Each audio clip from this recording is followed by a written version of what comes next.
like to call the meeting of the Natural Resource Committee to order. If everyone will please rise for the Pledge of Allegiance. I pledge allegiance to the flag of the United States of America and to the republic for which it stands, one nation, under God, indivisible, with liberty and justice for all. Okay, good afternoon. Public notification of this meeting has been published, posted, and distributed in compliance with the South Carolina Freedom of Information Act, correct? Yes, ma'am. Okay, then let's call the roll of who is here. Online, we have Councilman Dawson. Here. Councilman Cunningham. Present and online. Mr. Glover. Here. And Chairman Passmont. I'm here in person. And I am here, so we do have a quorum. I would like to entertain a motion for approval of the agenda, please. So moved. I'll second, Mr. Chairman, Mrs. Chairman. Without opposition, the agenda is approved. Do we have anyone here to speak with citizen comments? No, ma'am. All right, no citizens' comments. And the agenda was approved. We had a, by Mr. Passmont and Mr. Glover. Got that? Okay.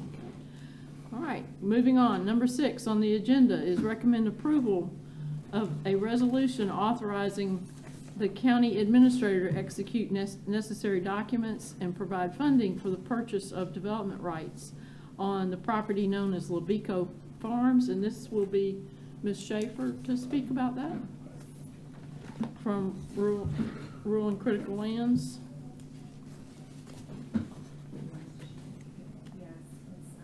And in the packet was a description of the property and also the transfer development right conditions. This has passed through Beaufort County Rural and Critical Lands Board, and here we are for the Natural Resource Committee meeting. Yes, good afternoon. I'm hopefully, yes, my screen is sharing. Perfect.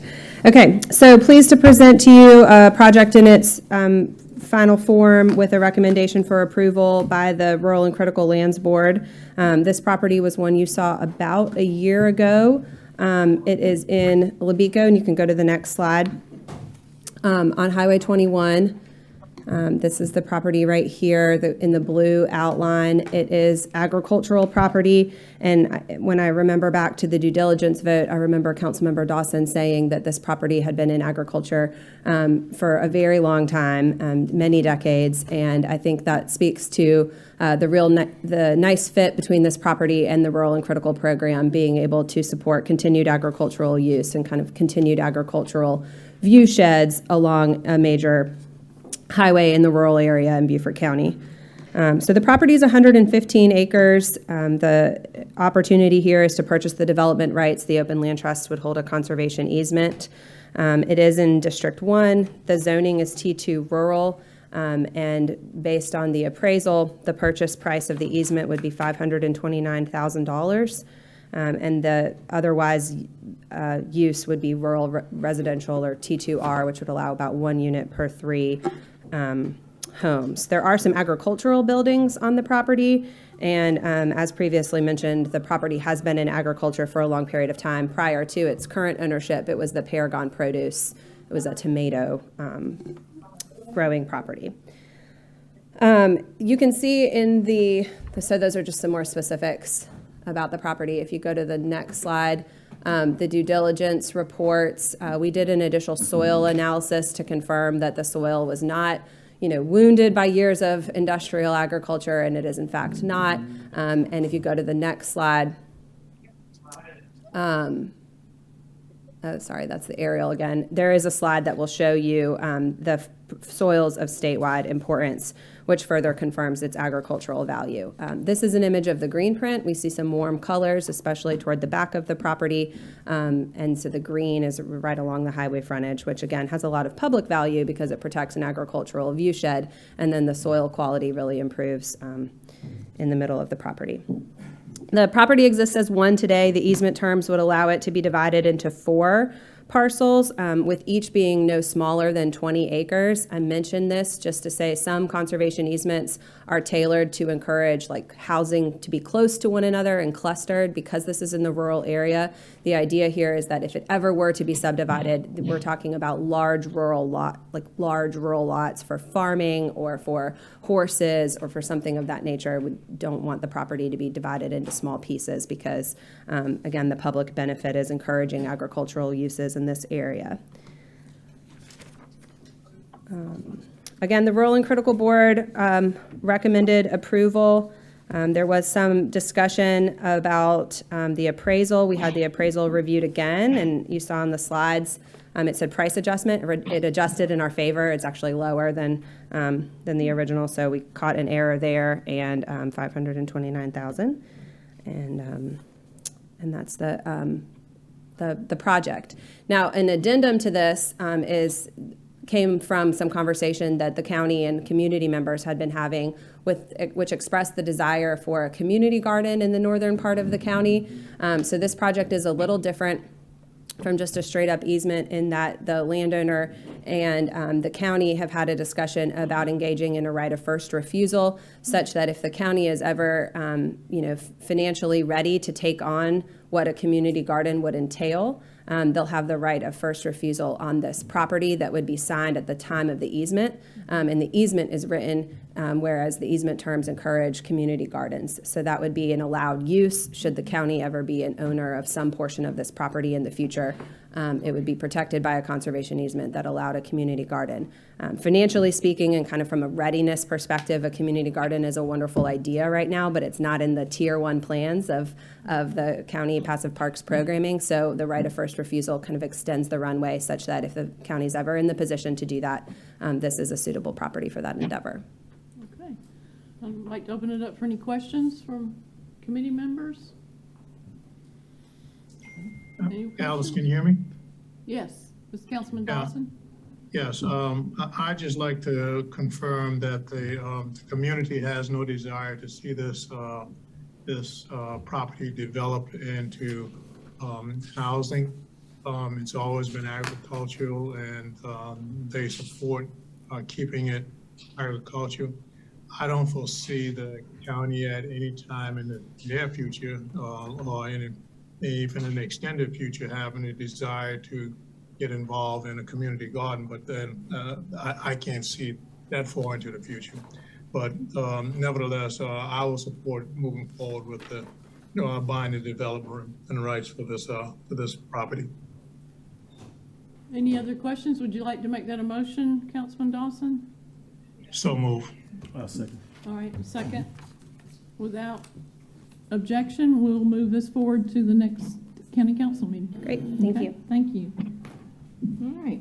Now, moving on to number 7 is recommend approval of a resolution to the amended Oyster Factory Park Master Plan.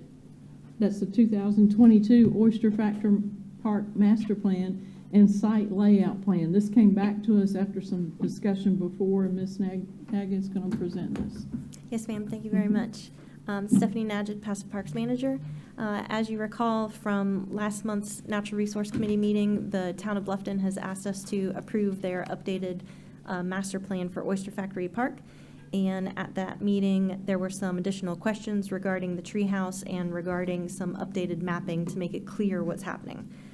So we do have that information from the town of Bluffton. They provided that to us. In your backup, there is a Exhibit A 2022 Oyster Factory Park Master Plan attached to the resolution. It does indicate the potential treehouse location has been moved from the sole-owned county property over to the co-owned town and county property.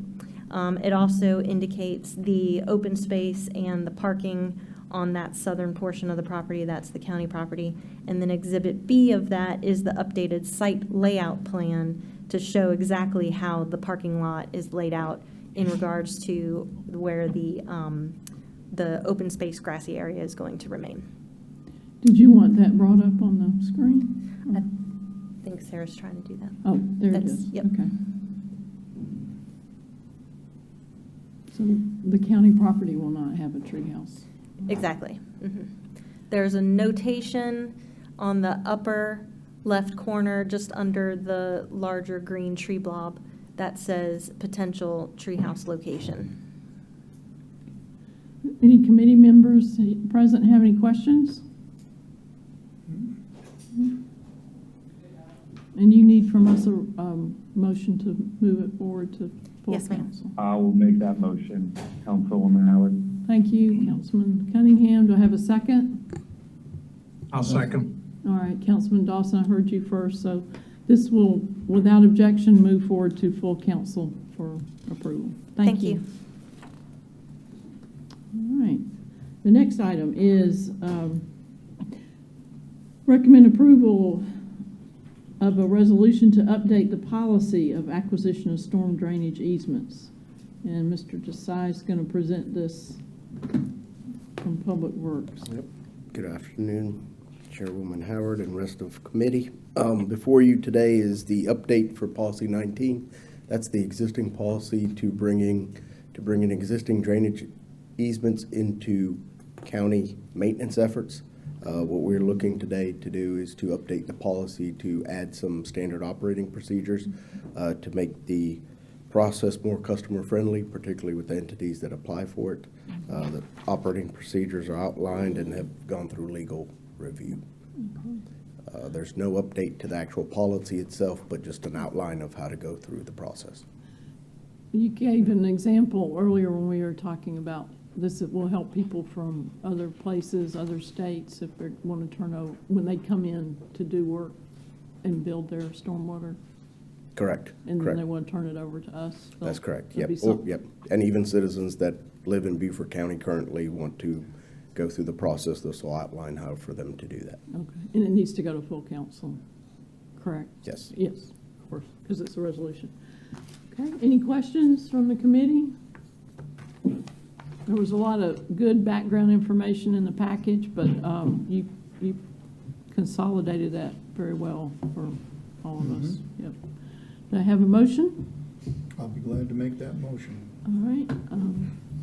Chairman Passman made a motion. I'll second. Second I'll by second. Councilman Glover, and we'll take it to full council. Thank you. Thank you. Okay.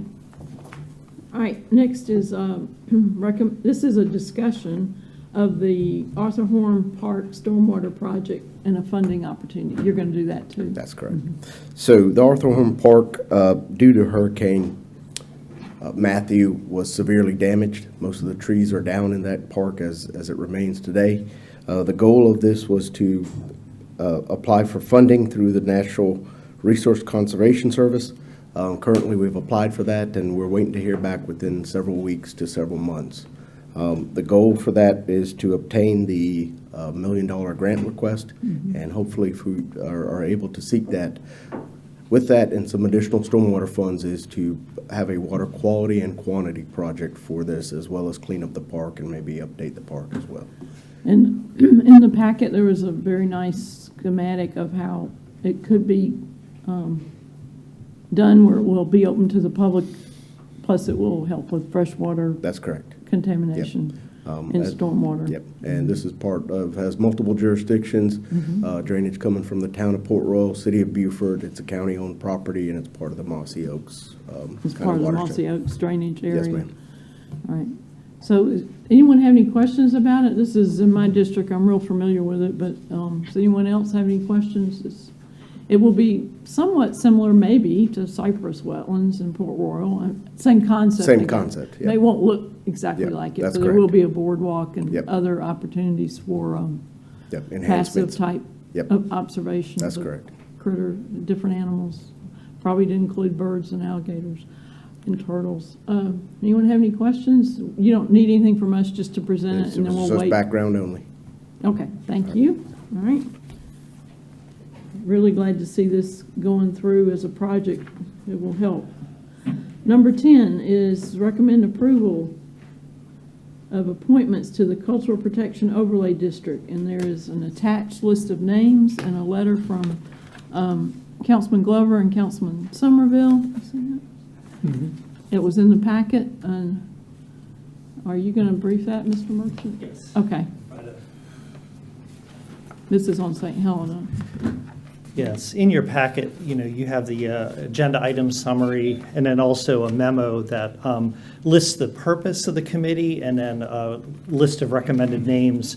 And just a quick summary, the Cultural Protection Overlay District has been in place since the late 90s. At that time, there was a committee put together that made up a broad cross-section of the island community on St. Helena Island.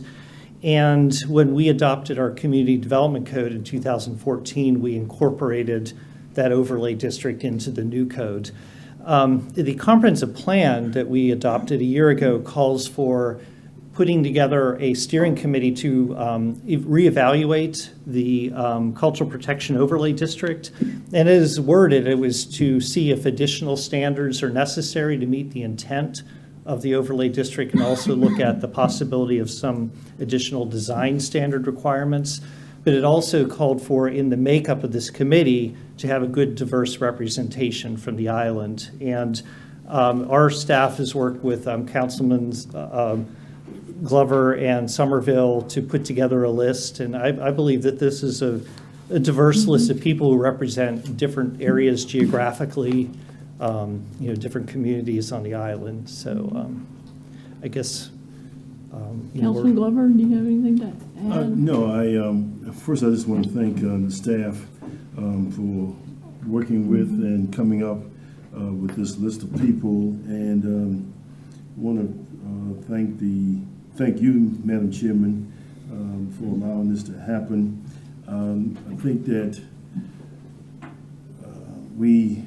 a committee was formed and reported.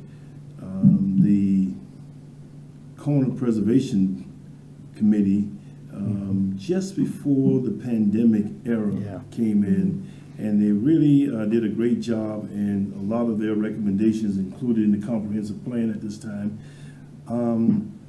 But they wanted to talk about continuing and looking at the broader St. Helena. And so this is what this committee here will be doing. And I think it's a great mix of people here. A little bit of youth, not enough youth, but a little bit of youth in there.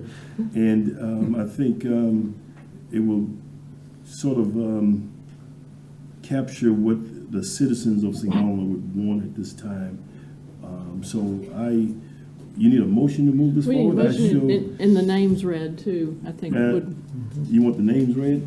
yes. Oh, So we'll have them in the record. okay, on record? Okay. Because you're nominating them. Right now, until everybody There's the list. will accept, there's a list there of names. So I make a motion that this committee be formed, and the list of names that are on this list at this time is Queen Quit, Jeffrey Gardner, Darrell Orridge, Bernice Wright, Philander McDonald, Ethel Sumter, Elaine Scott, Max Sanders, and Bob Simner. Okay, we have a second? I'll be glad to second. All right, without objection, these 9 people are nominated for the Cultural Protection Overlay District Committee. And we'll move it forward to full council at the next Okay. meeting. Thank you. all right. Number 11 on the agenda is, again, Ms. Schaefer, recommend approval of requests for due diligence. This is just due diligence only, no other decision on the purchase of development rights for the property known as the I'm saying that right? The Tarver Tract, yes. Tarver Tract, okay. Yes, so this project is at the beginning of its review with you. We'll go next slide. Yep, this is it. It's in Beaufort County in proximity to the town of Bluffton. This was reviewed at Rural and Critical for due diligence, and due diligence was recommended, understanding that, one of the first pieces of due diligence is an appraisal, and obviously everybody needs to be on the same page with price expectations.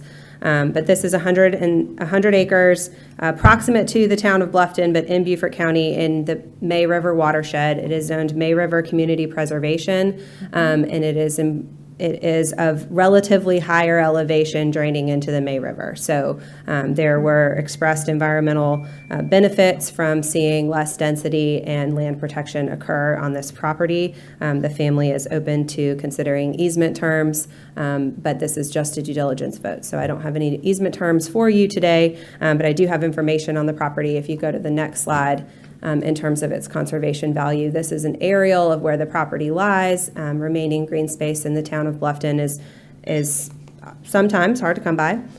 Keep going, frontage along scenic Highway 46, where it is still home to its scenic designation. This is the property and location surrounding the town of Bluffton. The town of Bluffton boundaries are in green. The property's in yellow. You can keep going. It is proximate to additional land that has been protected across the street on the water side of May River Road and Highway 46. And I'd just like to show you this from a contiguity perspective to see where other easements are. This is the county's natural resource map. You go to the next slide. This is the green print. And the kind of 2022 range is that yellow in the middle. This is along Scenic Highway 46, and SCDOT has recently stood back up their Scenic Highway Committee. And so one thing we talked about at the Rural and Critical Board level is reaching out to DOT and seeing what type of engagement they would like to see in terms of protecting property along scenic highways. They've been doing some of that along Scenic Highway 11 in the upstate, and this may be a great opportunity. But again, that's just an idea at this point. It's an example of some partner funding that could be available. And then if you go to the next slide, this is the green print map as categorized by, I think this might be the composite. I can't remember. Let me look. I did print it out. Can't read that up on the screen. If y'all can, jump in. The water quality, the water quality layer. So it kind of ranks in that mid-tier priority for water quality, which makes sense given what we know about development patterns in the May River watershed and the importance of protecting uplands to enhance water quality. So the purple is poor. The orange box is kind of the general area of where the property is, and the orange color is the ranking of this specific property. Yeah, the purple, the deep purple, like the garnet, is high priority. All right. And you can see, just not to go too far on a tangent, but the remaining green space in a built environment, you see shows up as that deep garnet red in a built neighborhood, because from a water quality perspective, that is the green space that then filters the stormwater pollutants into the May River. It has a demonstrable impact on water quality. The remaining purple around that garnet is already developed, and so it does not have water quality benefit, and that's kind of how these priority maps can be read. So relishing the remaining green space that we do have in a built environment, we can pay special attention to not only how those wetlands in that neighborhood function, but then what unprotected property can continue to add benefit to water quality. And that's where you see the number 2 scale, the kind of orangey. Okay. And then the final map is a similar prioritization map. The State Conservation Bank also puts these out, and so we look at the state bank maps from time to time. This is an updated state bank map, and from what I can tell, the property is in that kind of bright red and orange, which in this case is tier 1 and 2 in terms of priority of protection. So I know lots of different maps with different legends and different colors. It's good work. And all the orange and purple is especially embarrassing after a terribly played football game. But this was done pre-Saturday, so. So do any of the council members have questions? I had a question about how much does due diligence, do you have an idea how much due diligence will cost? Yeah, I mean, appraisals have typically run between $5,000 and $15,000. Surveys are more expensive. I think the first due diligence item is definitely the appraisal, because, as we experience countywide, when properties carry relatively rural zoning but are in close proximity to rapidly developing areas, people can have expectations that those land uses next door can transfer to the property that is zoned relatively rural, and that affects appraisals. So, and we would definitely want to get an appraisal from a qualified easement appraiser and see where we are. Okay. Any questions from council members? It needs to go to full council for approval for due diligence, though. No, the committee can do it. It does not. Okay. It will be below the Oh, limit. That's why I asked that question. So Yeah. move, Madam Chairman. You want to make a motion? I'm making a motion to move forward. All right. Yes. Do I have a second? I'll second. Okay, I think I heard Council Chairman Passman first. Thank you. Thank you. Right. Yeah, I was asking a question I knew the answer, but I just want to make sure. Okay, number 12, recommend approval of a resolution to adopt a county-owned real property lease policy. So for this discussion, we have the county administrator, Mr. Greenway and Ms. Ward. Yeah, I'm just going to introduce to council committee what's happening here. Back during the retreat last year, and through some of the discussions about boat landing maintenance and having us having folks and have verbal agreements with individuals on doing maintenance and leasing buildings and things like that, you all requested that we bring forth and get rid of those verbal agreements and get something on paper with all the entities that we have agreements with, including boat landing properties and any other property that we might be involved with. So Brittany has done an excellent job in putting together a template with staff members, with Whitney and with the facilities maintenance folks. She's going to come up and talk to you about that. This will be a template that we will follow for all of the properties, and each individual case will be handled individually. So you'll approve the lease template today, hopefully, recommend that, get approved by council. Then we'll go out and deal with these individual entities.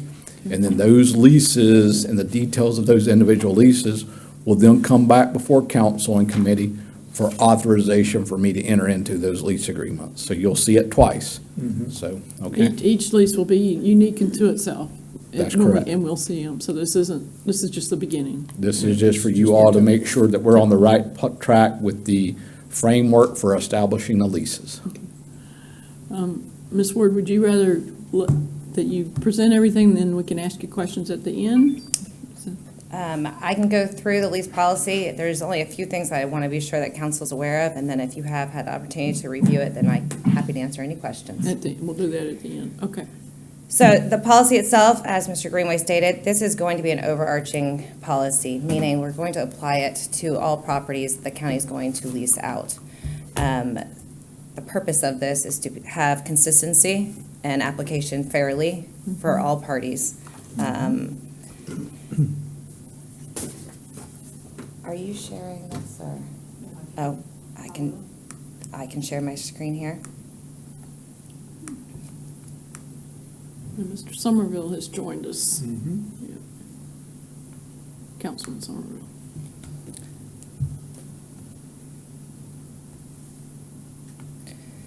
So the first thing I wanted to point out is there is going to be an application process. The application process is going to be reviewed through the administrator or his designee. When reviewing those, we'll have to take certain things into consideration. One will be the use of the property, and the second will come into play when we discuss the lease rates. So when discussing the lease rates, I want to point out that we are going to provide lease rates at oh, there we go, is it sharing there? We will have lease rates set by an appraiser. That appraiser is going to be hired by us every 5 years to come back and reassess.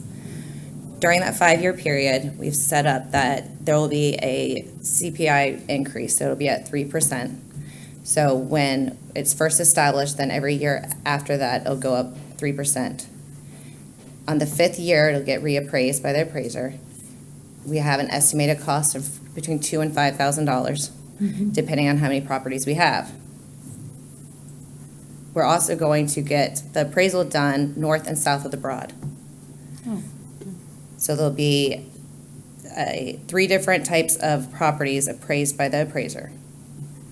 Residential, because we do have a few residential homes, some of which are on some rural critical properties, Others that we just purchased, like TCL, not saying that we are doing anything with TCL properties, but we do have other residential properties in our inventory. The second is going to be commercial properties. That is office space and warehouse space. In speaking with the appraiser, or with a appraiser, it has been stated to me that although office space can be different, we can generalize it in a large enough capacity, saying, basing it on the square footage being used. So for each of these, we'll get it based on the square footage. So when the administrator is going to be looking at the applications, he'll look at the use as well as the type of property. He's going to provide them with that amount that will be already in the advertisement. So they will know ahead of time what the rate's going to be. Then, when looking at the applicant, we will look to see whether or not that applicant can receive a deduction in the lease rate. For nonprofit corporations, they can receive up to 50% of the lease rate that was determined by the appraiser. For law enforcement officers, which we have had some law enforcement officers occupy some residential properties, because of the benefit of having them on the property, which was discussed with staff, they would receive a 25% of the lease rate. And that is because, again, of the benefit of having their vehicle there, of them monitoring the property, so on and so forth. Okay. These deductions and the lease rates do not apply to the utilities. So the policy does state that regardless of whether or not you're a nonprofit or a law enforcement officer, you still are going to be required to pay for the utility. It also says maintenance costs on there. Maintenance cost is defined in the lease agreements, and that maintenance cost is going to be for simple things, hinge on a door, those kind of just general maintenance that any other tenant would pay. Any questions so far? Any questions? Okay, I don't see anyone. Okay. Okay. As Mr. Greenway pointed out, this is a policy. So you're simply approving the steps that are going to be taken from a staff level, the application of the deductions, and the cost of the utilities in the terms of the lease agreement. That application is still going to come back to council pursuant to South Carolina Code requirements for council to approve. There are certain things in the lease agreements because of the consistency that we are trying to create. There are 3 things that we have determined must be in every lease agreement. Okay. Now, there is a template that I can show and provide and share my screen with, but definitively, we must have a term for each tenancy, and there must be a renewal clause. Now, that renewal clause may be that there is no renewal, but we need to specify that. And reviewing this with Christine over in finance and trying to gather all these lease documents together, that has been missing in some of them, so we'll implement it now. The lease rate and an explanation of the deductions and 3% inflation rate must be included. Third is going to be the utility and maintenance clause. And as I stated, the utility and maintenance clause can be adjusted, determined by the property itself. So meaning if there's no internet, clearly they don't have to pay for internet. With the example of, say, the Sands in Port Royal, you'd use that as a lease, that would be a lease agreement with the town? No. That's different, okay. We are not going to have a lease agreement Okay. with them. That will be an intergovernmental agreement that we will be entering into with the town of Port Royal. It will not be a lease agreement, It will okay, not. all right. Can you, And this specific policy is only for county-owned property, all right, not for property that we are renting so the from really, somebody else. okay, I So understand. this will apply to entities that are actually occupying space in county-owned buildings. County-owned buildings. And so it would be like, we will need to do this with the Mitchellville folks that are housed in our government center on Hilton Head Island. I think there's also some sort of air service patrol in that building. They will have to enter into a lease as well. All of the entities that we provide space for will need to enter into this agreement, including state agencies, so that it's clear. That was my only question. Anyone else have questions? I didn't mean to jump ahead of the rest of the committee. Any other questions? I do. Okay. Just because I think I want to make sure I'm clear, and we could use an example. Mitchellville is different to me than anything else, but I want to use. Well, let me ask this question first. An agency like EOC, would that apply to them? Yes. Yeah, okay. So walk me through EOC's relationship right now with the county and what this lease agreement is going to do. For example, is that agency paying any fees at this time to the county? It is my understanding that they are not. Okay. This policy will apply to all nonprofit groups across the board, and it's because of the consistency that we're trying to create. So they would come forward with their application. I think you're defending the policy, and I don't want you to do that. I want you to explain to me EOC and how this policy will impact them at this time. I'm not aware of all the details of EOC. Okay. But if they are a nonprofit, then they would be treated as a nonprofit under the policy. Can you, not today, but can you, and I don't know who would do this, but can you use them as an example with this policy to explain to me exactly what's going to happen to them and share that with me later, or share with that with I can share it council? right now. Oh, okay, go ahead. So just like any other nonprofit group, if the county has, we'll just hypothetically say we have 2,000 square feet. We have 2,000 square feet of office space available. They'll submit an application to the county for that leased space, at which point the administrator will receive it. You can see the application here on your screen. No, I understand that part now. Okay. Yeah, I guess I'm looking for the before and after. Okay. Yeah. So the before would be that there's some property identified by the administrator or staff. No, I was just using EOC as an example. All right, so Before and then after the policy goes into effect. let me help. What's going to happen? Let me help with that. What is it going to look like? Okay. So Okay, I need to know. before right now, there is no written document with EOC.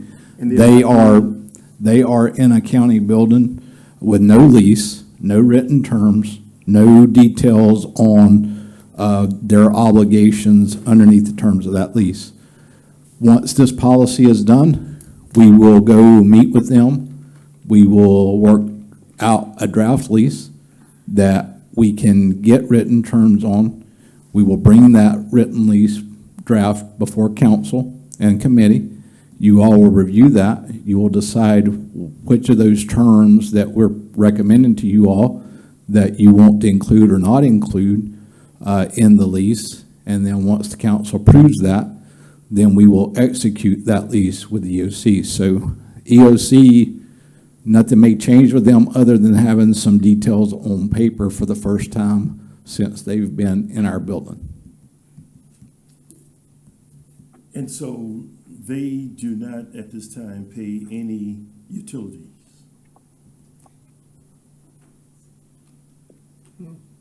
Okay, Yeah, we're not aware that the EOC pays anything to the county in the way of occupation of the space in the Human Services building. Okay. They may pay for their own cleaning, and they definitely pay for their own office supplies and things like that. But that would be the only Alice, can thing you that I hear me? could think Yes. they would be paying. Okay, I think we have another question from Councilman Dawson.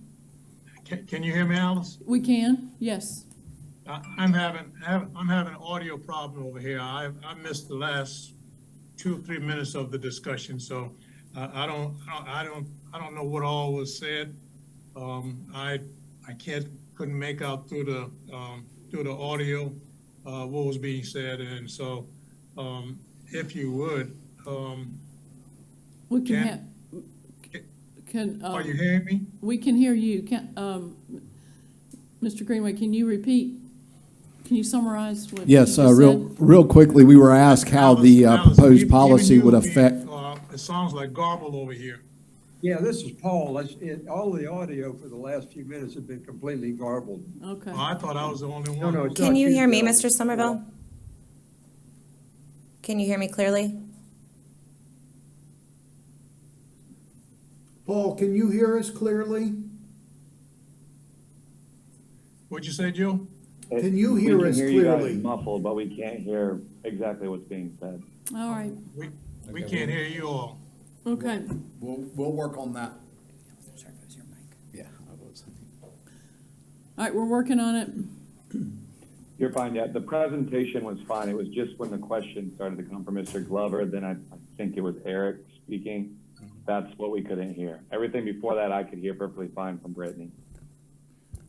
We've been doing some audio upgrades in the room over the last week, so that's probably has something to do with it. We have to turn certain things on and readjust. So. Oh, can all of you hear Mr. Greenway? And if he summarizes what Councilman Glover asked, can you hear him okay? So the question was how this policy would affect the EOC, who is a nonprofit agency that has considerable amounts of space in the Human Services Building here in Beaufort. So the policy would be, and the effect upon them is that there is nothing in writing currently with the EOC agency. It's just a verbal. There are no details to the terms of their lease agreement, nothing specifying their obligations underneath terms of those agreement. If you all recommend this policy to council and the council approves it at the appropriate meeting, then we will go meet with the EOC. We will develop a lease in writing with the terms that we have followed in accordance with this policy. And then we will bring that draft lease back to county council through the appropriate committee and to the county council for you all to approve. And at that time, you all can decide what financial consideration or other things that you all may want to include or not include in that lease. And then when you approve the lease, then you will authorize me to enter into that lease with the EOC. But we really need to get away from having these agencies in our building with no written lease and terms to go by. And this will apply to all occupants of county buildings. It will apply to all occupants of county buildings. Now, consideration, again, financial consideration, that'll be up to you all to decide what you want to do, what you want to pay for these agencies, and things like that. But yeah, all the leases will be in writing. Everyone online, did everyone get that? Yeah, we got it. Okay. I got it.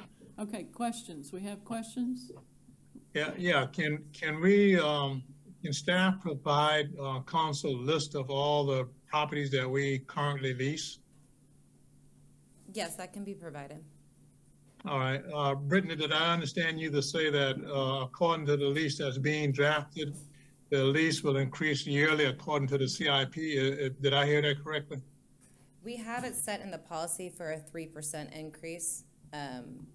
If you would like for it to be based on the CIP, we can put that verbiage in there, but as it is today, it is a flat 3% inflation, which is the average that we found of that increase. And you'll have That's annually? Yes. Okay. And again, that would be what the lease rate increases annually for, but it'll be reassessed every 5 years by an appraiser. All right. Just to ensure we're not overinflating. So today you need a recommendation to go forward to full council? Yes, this is a resolution, so it would be heard at For the the next council. skeleton policy, I call it skeleton policy. Okay. Yes. And we need, by council meeting, could you have that list to us by the, whatever council meeting this comes up to? Yes, ma'am. Okay. Okay, all right. Do I have a motion to move this forward to the full council? I'll make the motion. Do we have a second? I'll second it. All right, Councilman Glover, second. Without objection, this will move forward to full council, and we'll get a list of the properties that we have tenants in at this time. Yes, ma'am. Okay, all right. Any other business for the Natural Resource Committee? All right, if not, we stand adjourned. Thank you. Thank you. Thank you. That was good.